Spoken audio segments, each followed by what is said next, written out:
in today's market, we're seeing that there's a lot of stocks that are overvalued intrinsically, but that doesn't take away from the fact that these are still good companies. Yep. I want to know, what is your thought process when it comes to finding an overvalued company intrinsically or even undervalued? And let's say if it's undervalued, it may not have the best product or the management may not be the best. And if it's overvalued, maybe something is too good.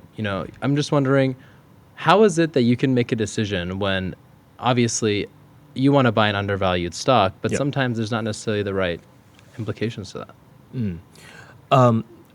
Most important thing, I would say, the two things we are looking at, you're talking about returns, right? So I think this, throughout the years, I've matured quite a bit as a portfolio manager investor as well over time.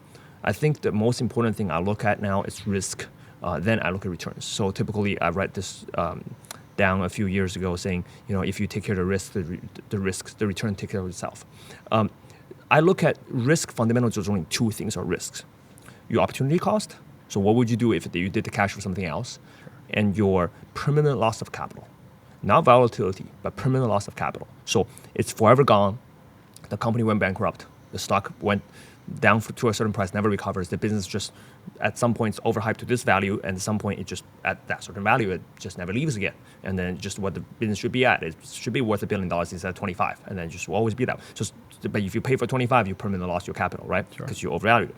So permanent loss capital and opportunity cost, I look at as if there are intrinsically, supposedly, let's say, from DCF or other methods that are highly valued companies that we think might not be at the right moment or right price to deploy capital at, then the opportunity cost is your 10-year treasury, so-called risk-free rate, or what you earn on your cash. Because you could obviously, for personal finances, you could spend on items you need. Where in holiday season, you could go through Thanksgiving, Black Friday, right? If arguably, and this Peter Lynch had a great saying, and people can find this again on YouTube. He's saying the craziest thing to him was this: that people would do all kind of research before they buy a piece of furniture, buy a fan in their room. They buy a piece of chair, buy a table, buy some silverware for their kitchen.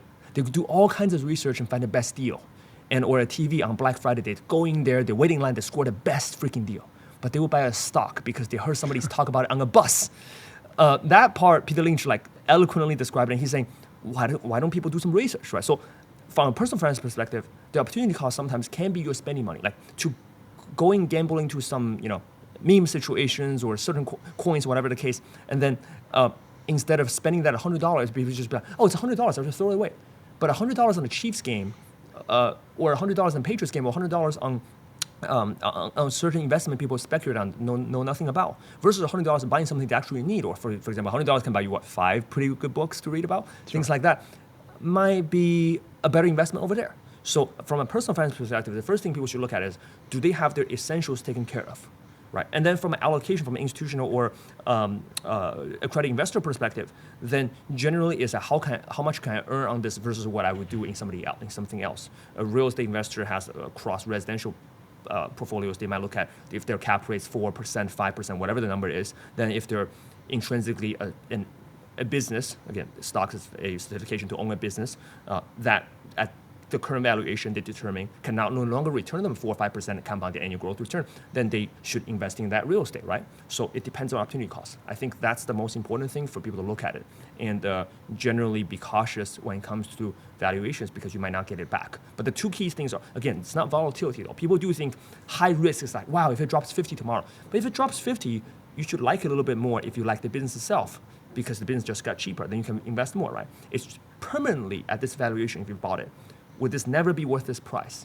Or it takes too long to recover? And then do you have a better place to deploy this cash than buying that particular thing? And for most people, probably the index funds like S&P 500, it's a pretty good barometer for the opportunity cost, if that makes sense.